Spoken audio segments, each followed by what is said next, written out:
This is me now, 60 years of age. Goodness knows how I got here so quick. I should be able to get over myself, and in truth, I thought I had. Look at me. Living out my days, devouring chocolate, wine, and seeing no one except my husband.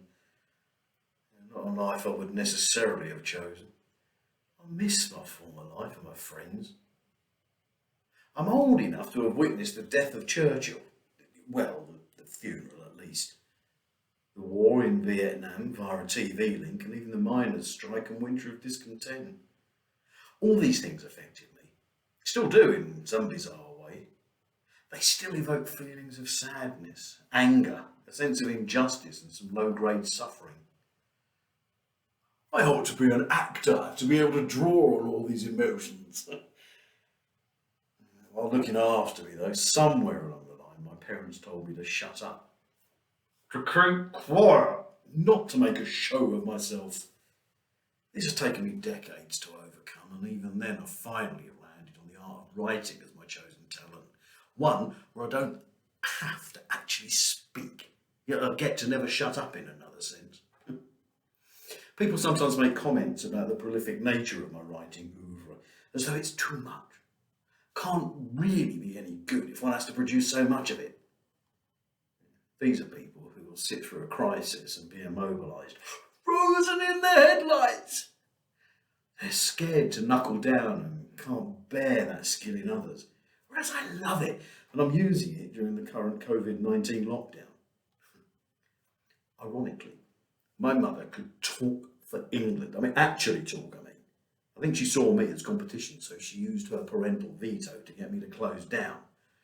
It's only sent me away as soon as was possible, marching off to my own house and then to London. She didn't reckon on losing me, but she thought about it before gagging me. She never did understand that there was a writer in her family who was all too subversive. Being a child in the 1960s and 1970s, I wasn't deeply distressed. My parents took that responsibility away from me. They lived through the Second World War, so they knew firsthand about the rationing of all manner of things. They saw their men and women go off to fight the good fight and witnessed or experienced bombing at home. These people, our parents, suffered directly as their parents had done in the Great War. My granddad told of his time at the Somme, seeing his best friend get his head blown off. How on earth did he come back from that? How dare I complain? Mum and Dad had that one thing over us kids. Experience. How did my mother cook for us with no gas cooker? Microwaves didn't exist for her, nor a toaster, or any other things that we take for granted now. Can't even remember how long the discontent went on for. I have a vivid picture, though, of every day at 4 p.m, fresh home from school, all the bars going on the fire. You can tell at this moment that my careful father was not at home. And of course, no telly. For this emotion, read how we all feel now when the internet goes down. Technology is always great until it's not.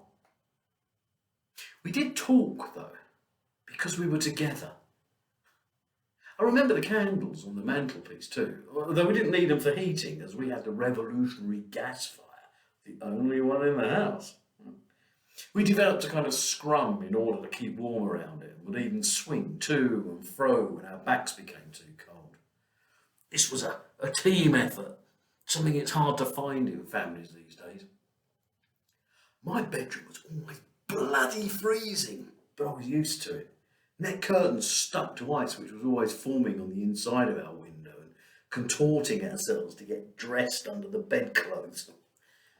We'd been prepared, you could say.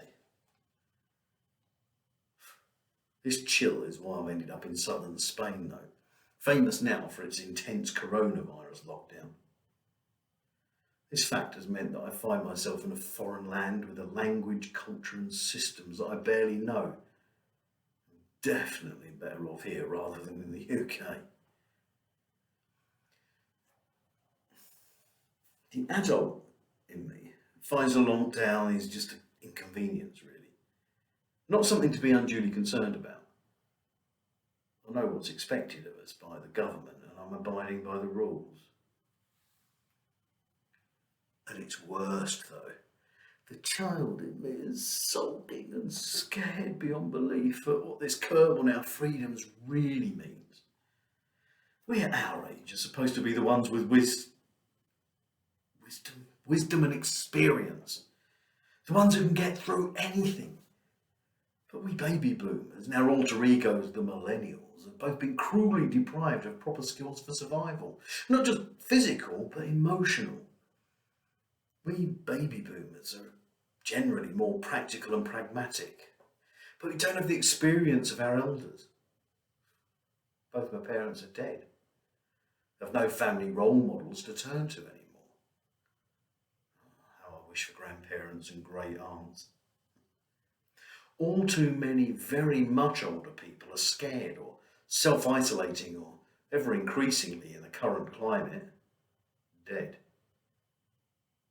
The buck stops, it seems, with us.